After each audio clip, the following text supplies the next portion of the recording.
பிரியமானவர்களே, இயேசு கிறிஸ்துவின் நாமத்தில் நான் உங்களை வாழ்த்துகிறேன். இயேசு எவ்வளவு அற்புதமானவர் தெரியுமா? அவரை விசுவாசித்த நம்புகிறவர்களை கைவிடுவதே இல்லை. அதுக்கு இந்த ஊழியமே ஒரு சாட்சி.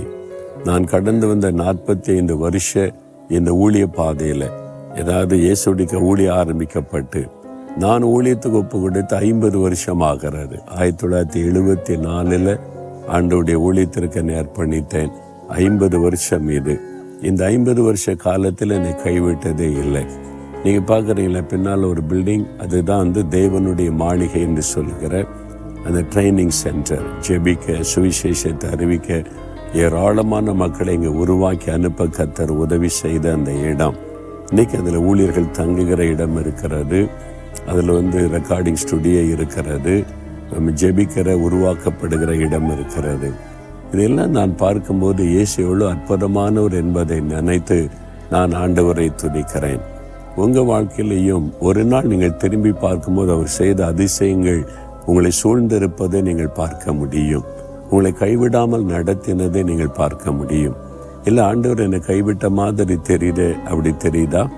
நீங்கள் 9ஆம் சங்கீதம் 10ஆம் வசனத்தில் பாருங்கள், கர்த்தாவே உம்மை தேடுகிறவர்களை நீர் கைவிடுகிறதில்லை அப்படின்னு கர்த்தரை குறித்து தாவீது என்ன பக்தன் சொல்லுகிறார்.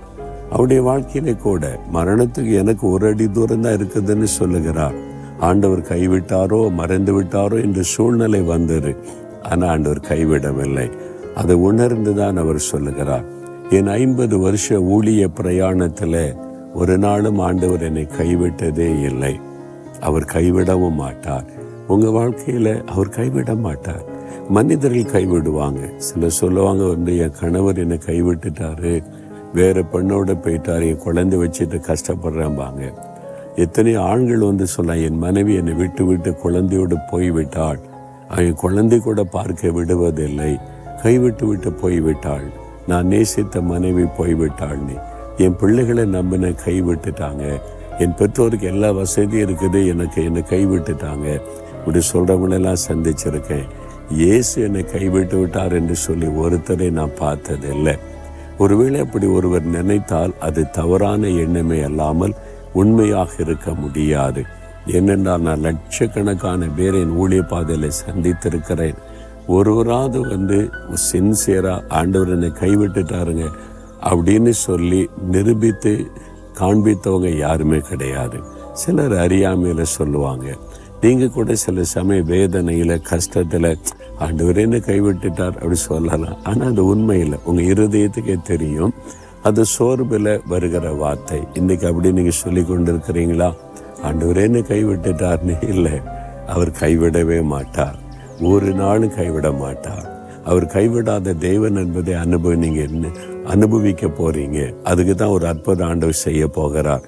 எந்த காரியத்தில் ஆண்டவர் கைவிட்டு விட்டாரோன்னு நீங்கள் நினைக்கிறீங்களோ அந்த காரியத்தில் இன்றைக்கு ஒரு அற்புதத்தை உங்களுக்கு செய்வார். விசுவாசிக்கிறீங்களா? விசுவாசத்தோடு ஜெபிக்கலாம், அந்த காரியத்தில் அற்புதம் நடக்கும். ஆண்டவரே, இந்த மகனுக்காக மகளுக்காக ஜெபிக்கிறேன். ஆண்டவர் என்னை கைவிட்டு விட்டாரோ, இந்த காரியத்தில் ஆண்டவர் அமைதியாக இருக்கிறார் என்று எதை குறித்து இந்த பிள்ளைகள் ஜெபிக்கிறார்களோ அந்த காரியத்தில் அற்புதம் செய்து அவளை மகிழ பண்ணும். நீர் கைவிடாத தேவன் என்பதை அவளுக்கு விளங்க பண்ணும். நீர் கைவிடாத தேவனாய் இருக்கிறதற்காய் ஸ்தோத்திரம். இயேசுவின் நாமத்தில் ஆமேன், ஆமேன்.